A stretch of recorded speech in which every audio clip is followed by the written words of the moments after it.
तालुक्यातील प्रसिद्ध पर्यटन स्थळ असलेल्या सौताडा गावापासून 8 किलोमीटर अंतरावर असलेल्या शिंदे वस्ती या छोट्याशा गावच्या बाजूला एक तलाव आहे व येथील ग्रामस्थांना, महिलांनाही व त्याचबरोबर मुलांना शिक्षण घेण्यासाठी आजही हा तलाव ओलांडून जावे लागते। या ठिकाणी अजूनही पूल नाही, तसेच दुसरा मार्गही नाही। त्यामुळेही येथील ग्रामस्थ व मुले चक्क थर्माकोलच्या चंपूचा आधार घेऊन धोकादायकरित्या तलाव ओलांडतात। मात्र एवढी गंभीर बाब असूनही ना शासनाचे याकडे लक्ष आहे ना लोकप्रतिनिधींचे। मात्र येथून शेकडो किलोमीटर दूर असलेल्या मुंबईतील बांद्रेकरवाडी मित्र मंडळ या गणेशोत्सव मंडळाला या शिंदे वस्तीची व्यथा समजली व या मंडळाने आता या ग्रामस्थांना पाण्यातून सुरक्षित प्रवास करता यावा यासाठी तब्बल 2.5 लाख रुपयांचे 3 तराफे उपलब्ध केले असून त्यामुळे आता ग्रामस्थांचा जलवाहतुकीचा धोका दूर झाला आहे। सौताड्यातील शिंदे वस्तीकरांना मिळाला मुंबईतील बांद्रेकरवाडी मंडळाच्या तराफ्यांचा आधार। 11 लाईफ जॅकेट व 8 सेफ्टी रिंग असे सर्व घेऊन मुंबईतून शुक्रवारी रेनॉल्ड डिसूझा, करण शेलार, हर्षद कटपरा, सूर्यकांत झगडे, विजय मालुणकर, शुभम एरंडोल, सूरज लांडगे, चिन्मय राजपूरकर, विशाल वारंगी, चिराग शेगवण, जय शिरोडकर, दासाभाई, चेतन वैद्य, प्रियेश जयस्वाल, मेघन येरागी, प्रमोद पटेल या 15 जणांचे पथक दाखल झाले व त्यांनी ही सर्व यंत्रणा या ठिकाणी बसवून ग्रामस्थांना याच्या वापराची माहिती दिली व प्रात्यक्षिकही दिले। या कामी पत्रकार संजय सानप यांनी मोलाची कामगिरी निभावली। बांद्रेकरवाडी मित्र मंडळ जोगेश्वरी पूर्व एका गणेशोत्सव मंडळाचा साधारण कार्यकर्ता आहे। माझ्याबरोबर माझे सर्व मित्र पण बीड जिल्ह्यामध्ये शिंदे वस्ती सौताडा जवळ हे गाव आहे, जे गाव धरणाच्या पाण्यामुळे त्याचा संपर्क तुटलेला आहे आणि गेली बरीच वर्ष या ठिकाणी त्यांना थर्माकोलचे चप्पू बनवून छोटेसे थराफे बनवून त्याच्यावरून जीव धोक्यात टाकून त्यांना प्रवास करावा लागत होता।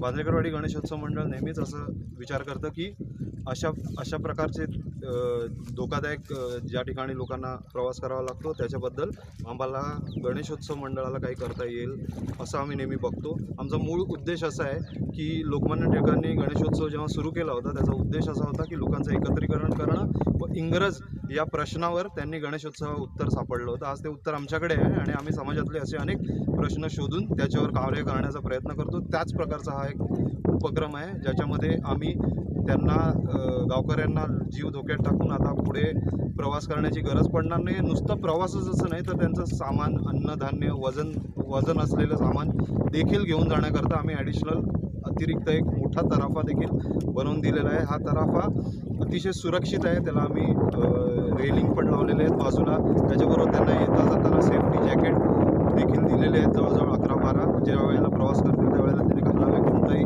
अनुचित प्रकार त्याच्याने टळू शकतो। त्याचबरोबर रिंग देखील दिलेले आहेत जे त्या तराफ्याला बांधलेले असतील। असा आमचा हा छोटासा उपक्रम आहे। आमचं जे काही आमची मदत आम्हाला असं वाटतं की करावं ती अशीच आहे आणि गावकऱ्यांनी पण उत्स्फूर्त प्रतिसाद दिला आहे। इकडच्या लोकांनी, स्थानिक लोकांनी, पत्रकारांनी आणि इकडच्या गावकऱ्यांनी स्वतः श्रमदान केलं आहे, त्यामुळे हे सगळं शक्य होऊ शकलं आणि आता त्यांचा जो प्रवास आहे तो नुसता सुरक्षितच नाही तर सुखकर पण होईल आणि त्यांना कोणतीच भीती उरणार नाही। मी हर्षद कटपरा, मी बांद्रेकरवाडी मित्र मंडळातून बोलतो आहे। आम्ही आपलं 60 वर्ष पूर्ण झाली आहे मंडळाची। आम्ही हे फक्त न्यूज बघितलेली की ह्या गावात थर्माकोलवरून ते लोक प्रवास करत आहेत ह्या किलोमीटर। त्याच्यानंतर आम्ही फक्त डिस्कस केलं ग्रुपमध्ये की आपण हे करू शकतात काय, तर आम्ही निर्णय घेतला की आपण हे डेफिनेटली करू शकतात। तर आम्ही त्यांना हे करायला 22 वर्ष झाले, सरकारला ते लोक हे केलं, लेटर लिहिलेलं आहे, सगळे कळले। आम्ही त्यांना हे केलं, फक्त आम्ही 22 दिवसात आहे ना तुम्हाला की तुम्हाला फ्लोटिंग हाऊस हे काहीतरी तुम्हाला आहे ना करू शकतो आम्ही। तर आम्ही 22 दिवस पण नाही घेतले, फक्त 10 दिवसाच्या आतमध्ये आहे ना आम्ही त्यांना हे उपक्रम करून दिलं आहे शिंदेवाडीकडून। मी मेघन येरागी, बांद्रेकरवाडी मित्र मंडळाचा एक कार्यकर्ता। आमचं मंडळ हे जोगेश्वरी पूर्व स्थानिक आहे, तिकडे आमचं गणेशोत्सव मंडळ आहे। हे उत्सव प्रत्येक वर्षी आम्ही साजरं करतो, पण हे उत्सव जे आहे ते फक्त गणेश उत्सव 11 दिवसासाठी नसावं, हे पूर्ण वर्ष असावं असं आमचं एक विचार आहे। त्या विचारामार्फत आम्ही असे हे समाजाचे प्रश्न शोधत असतो, कारण उत्तर हे आपल्यातच असतं. तर आमचे मार्गदर्शक विशाल हे नेहमी आम्हाला सांगत असतात की लोकांचे जे प्रॉब्लेम्स आहेत त्याचं सोल्युशन आपल्याकडे आहे, पण ते प्रॉब्लेम शोधा आणि ते शोधून तिकडे पोचा आणि हे करा. तर आता हे शिंदेवाडी इथे आम्ही आलो आहे बीडमध्ये. तिकडे हे लास्ट वीकला आमची टीम आली होती. त्यांनी हा सराव केला की ह्या लोकांना त्रास होतो आहे, येण्या जाण्यात जीव धोका टाकून स्टुडंट जे आहेत ते शाळेत जातात, डॉक्टरकडे जातात, तर त्यांना जाम त्रास होतो. त्रास तर ठीक आहे, पण ते लोक त्यांचं लाईफ डेंजरमध्ये हे करून जातात रोज. तर त्याचं उत्तर काय? तर उत्तर असं होतं की HDPEचे जे हे तराफे आहेत त्याच्यावरनं त्यांचं जे रिस्क आहे जाण्याचं येण्याचं ते भरपूर कमी होईल. तर हे लास्ट वीकला आम्ही जेव्हा सराव केला त्यांना आम्ही प्रॉमिस केलेलं की 22 वर्षापासून हा तुमचा प्रॉब्लेम आहे, पण आम्ही 22 दिवसाच्या आत तुम्हाला याचं सोल्युशन नक्की आणून देऊ. तशी आमची टीम आहे, आमची जी कोर टीम आहे, त्यांनी तेव्हाच विचार केला की हे कार्य आपल्याला कसं पण करून करायचं आहे पूर्ण. आणि गणपती बाप्पाच्या कृपेने हे 22 दिवस पण नाही घेतले आम्ही. नेक्स्ट सॅटर्डे म्हणजे 8 दिवसाच्या आत आम्ही इकडे येऊन हे 3 तराफे, 12 लाईफ जॅकेट, 6 लाईफ रिंग्स त्यांना दिलेले आहेत.